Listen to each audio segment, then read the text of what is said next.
मला वाटतं 2 वेळा दोन्ही साईडनं गाडी पळाली होती.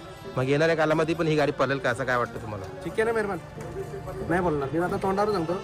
मी ही बाईक काय मी आजही लिहून देतो. या पुढं आटीलच्या कुठल्याही आटील ड्रायव्हरच्या दावणीत कुठलाही बैल येऊ दे, तो हिंदी केसरीनं काय महाराष्ट्र चॅम्पियन जरी असला ना तरी त्याला इथून पुढे बैल नाही देणार.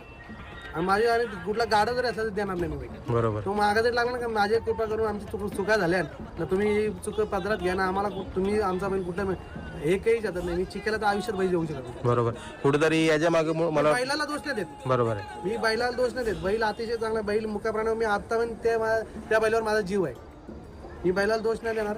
पण देईन तर ते म्हणजे मालकांशी माझा काही परिचय नव्हताच, कारण जगताप साहेबांशी. बरोबर आहे. माझ्या 2 ते मालकांची, कारण की जेव्हा माझा बैल लागत होता त्यांना तेव्हा ते आटील ड्रायव्हर आणि अमर जाधव यांनी बैल मागलेला आहे. त्यावेळी मी बैल त्यांच्याकडून मागला का तर मालकांशी आपला काय संबंध, आपले संबंध यांचे चांगले आहेत. हे आपले घरी येतात, राहतात, खातात, एकदम मस्त. एकदम मी पण त्यांच्या घरी राहायचो. एकदम घरच्यासारखं संबंध होतं. पण त्या घरच्यासारख्या संबंधाचाही विश्वासघात केलेला मी तोंडावर बोलतो.